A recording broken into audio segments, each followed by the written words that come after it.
बना है ये हंसी ताज महल, याद में कोई लिखे शामो शहर शौक गज़ल।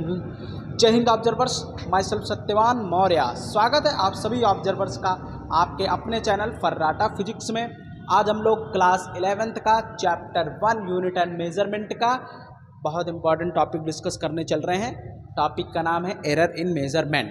उसके क्वेश्चंस हम लोग सॉल्व करने चल रहे हैं। इसके पहले एरर इन मेजरमेंट पर हमने एक थ्योरेटिकल लेक्चर्स आपको दे दिया है। उसकी समझ या फिर कितने टाइप्स के एरर होते हैं, एरर किन किन चीज़ों के कारण होते हैं, ये सारी चीज़ें हमने इसके पहले थ्योरेटिकल लेक्चर्स पे आपको बता दिया है। तो आज उसके क्वेश्चंस हम लोग करने चल रहे हैं, ठीक है। तो बिना टाइम वेस्ट किए हुए हम लोग क्वेश्चंस को आपकी स्क्रीन पर सामने लाने वाले हैं और आप हमें इन 4 ऑप्शंस में से करेक्ट ऑप्शन बताते चलेंगे, ठीक है। तो चलिए बिना टाइम गंवाए हम आपकी स्क्रीन पर क्वेश्चन लेके आ रहे हैं। पहला राउंड है राउंड 1। क्वेश्चन आपके सामने, error of measurement is the difference between.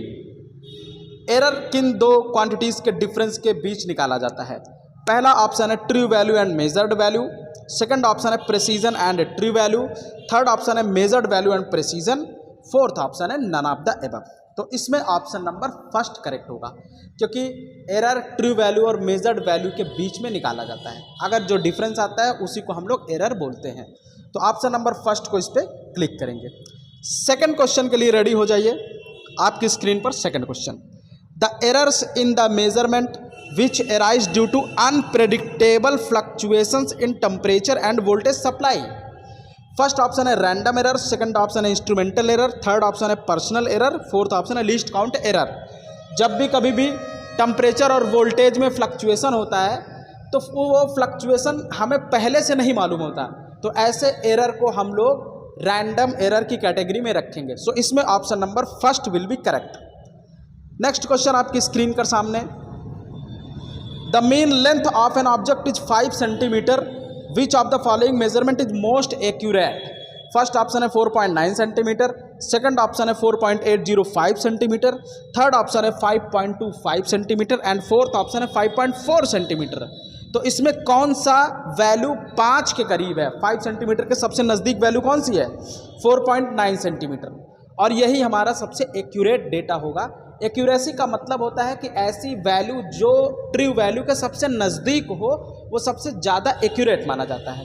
तो 5 के सबसे नज़दीक कौन सा है? 4.9 centimetre. So option number first will be correct. Next question, 10 gross error can be prevented by the taking measures. Gross error का मतलब ये होता है कि जब आप स्केल भी सही रखे हैं लेकिन रीडिंग आप गलत पढ़ रहे हैं तो फिर ग्रॉस एरर आता है, ठीक है। अब ग्रॉस एरर को कैसे रोकना है, इसके लिए 4 ऑप्शन दिए हैं। 4 ऑप्शन में से कौन सा करेक्ट होगा?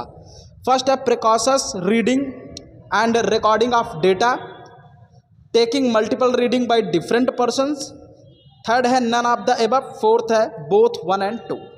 तो इसमें देखिए precautious reading and recording of data, taking multiple reading by different persons.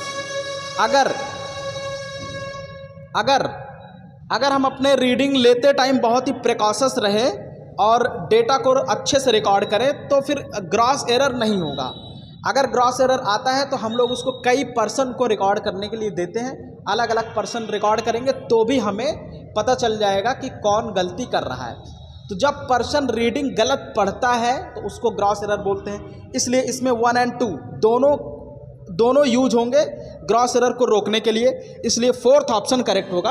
1 and 2 दोनों ही केसेस में ग्रॉस एरर नहीं आएगा, तो फर्स्ट एंड सेकंड मतलब fourth option correct. Next question,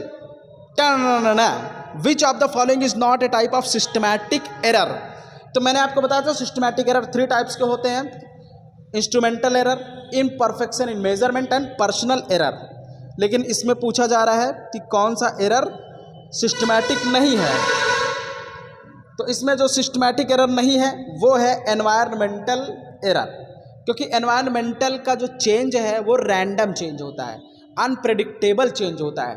तो इसलिए जब उसके चेंजेस होते हैं और उसके कारण एरर आता है तो उसको हम लोग रैंडम एरर बोल सकते हैं। रैंडम एरर का मतलब not systematic error. So option number second will be correct, environmental error. Okay, अब नेक्स्ट क्वेश्चन आपकी स्क्रीन पर आने वाला है। The error caused by poor calibration of the instrument is called. हमने आपको बताया था इंस्ट्रूमेंटल एरर 3 टाइप के होते हैं, पुअर कैलिब्रेशन, या फिर इंस्ट्रूमेंट आपका सही नहीं है, या फिर इंस्ट्रूमेंट के जीरोस सही नहीं है। तो पुअर कैलिब्रेशन किस में आएगा? इंस्ट्रूमेंटल एरर में। और इंस्ट्रूमेंटल एरर किसका है? सिस्टमैटिक एरर में। तो इसमें पूछा जा रहा है the error caused by poor calibration of the instrument is called systematic error. तो ये सिस्टमैटिक एरर में आ जाएगा, क्योंकि इंस्ट्रूमेंटल एरर किस टाइप का है? Systematic error. तो option number 2 will be correct in this question. अब हम लोग अगले क्वेश्चन की तरफ बढ़ेंगे। स्क्रीन पर आपके सामने अगला क्वेश्चन,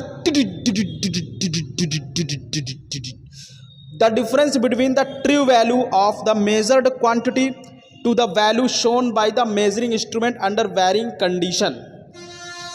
चलिए, इसमें पूछा जा रहा है कि the difference between the true value of the measured quantity, true value of the measured quantity to the value shown by the measuring instrument under varying condition. Varying condition में अगर आपका शो कर रहा है तो वो आ जाएगा आपका, देखिए अगर स्टैटिक कंडीशन में है तब तो एब्सोल्यूट एरर हो जाता है, लेकिन अगर वेरिंग कंडीशन में है तो वो डायनेमिक एरर के अंडर आएगा। ठीक है, तो इसमें ऑप्शन नंबर 3 हो जाएगा डायनेमिक एरर। ऐसा एरर जो बदलता रहता है टाइम के साथ साथ, उसको डायनेमिक एरर बोलते हैं। तो यहाँ पे वेरिंग कंडीशन में आप मेज़र कर रहे हैं, तो इसलिए ये क्या आ जाएगा? डायनेमिक एरर आ जाएगा। और एब्सोल्यूट एरर भी हो सकता है, लेकिन अगर एक ही वैल्यू फिक्स हो तो। अगला क्वेश्चन आपकी स्क्रीन पर आपके सामने, इसको हम लगाते हैं कितने का? रंग का भंग, इसको हम देते हैं 500 रुपये का क्वेश्चन है। If the instrument is used in wrong manner while application then it will result in, किस में आ जाएगा? Instrumental error. इंस्ट्रूमेंटल एरर में आ जाएगा। ठीक है जी, क्योंकि आप उसको गलत तरीके से यूज़ कर रहे हैं, या फिर इसको सिस्टमैटिक एरर। अगर इंस्ट्रूमेंट, देखिए यहाँ पे क्वेश्चन को समझेंगे, इंस्ट्रूमेंट सही है तो अगर आप उसको गलत तरीके से यूज कर रहे हैं तो वो इम्परफेक्शन इन मेजरमेंट में आएगा। लेकिन अगर इंस्ट्रूमेंट गड़बड़ है तब वो किस में आ जाएगा? इंस्ट्रूमेंटल एरर में। तो यहाँ पे बोला जा रहा है if the instrument is used in wrong manner while application then it will result in systematic error, क्योंकि इंस्ट्रूमेंट सही है और उसको आप गलत तरीके से यूज कर रहे हैं। और हमने आपको बताया था सिस्टमैटिक एरर 3 टाइप्स का होता है। इम्परफेक्शन इन मेजरमेंट, जब इंस्ट्रूमेंट सही हो और फिर भी आप गलत तरीके से यूज कर रहे हो। जब इंस्ट्रूमेंट भी सही हो, आप यूज भी सही कर रहे हैं, लेकिन डेटा गलत तरीके से ले रहे हैं, तो भी सिस्टमैटिक होता है। तो यहाँ पे गलत तरीके से यूज़ कर रहे हैं, इसलिए आपका हो जाएगा। इसका रीज़न है इम्परफेक्शन इन मेजरमेंट एरर, और imperfection in measurement error systematic error होता है। इसको मैंने अपने थ्योरी वाले लेक्चर्स में अच्छे से बताया हुआ है। अगर आप उसको करेंगे तो ये क्वेश्चन तुरंत आप कर पाएंगे देख के। आपकी स्क्रीन पर अगला क्वेश्चन आपके सामने, the systematic error of an instrument can be reduced by. Systematic error कैसे कम किया जा सकता है? पहला ऑप्शन है making the sensitivity of an instrument to environmental input as low as possible, making the sensitivity of an instrument to environmental input as high as possible, calibrating the instrument with standard 1। तो इसमें हम लोग क्या कर सकते हैं, अपने instrument को, इसमें making the sensitivity of an instrument to environmental input as low as possible. हाँ, तो इस पे हम लोग देखेंगे ऑप्शन नंबर 3 होगा। अपने इंस्ट्रूमेंट को जितना ज़्यादा हम लोग अच्छे से कैलिब्रेट किए रहेंगे उतना बढ़िया आपको रीडिंग देगा, उतना एरर कम आएगा, सिस्टमैटिक एरर कम आएगा। ठीक है, तो इसलिए हमें क्या करना है, इसमें 3rd ऑप्शन आपका करेक्ट होगा। Next, random error in measuring system due to. Random error कब आता है, क्यों आता है? एनवायरमेंटल चेंज के कारण आता है। Poor cabling practice, usage of uncalibrated instrument, unpredictable effects. Random error कब आता है भैया? अनप्रेडिक्टेबल इफेक्ट्स के कारण। जब अनप्रेडिक्टेबल इफेक्ट्स होते हैं तो क्या मिल जाता है?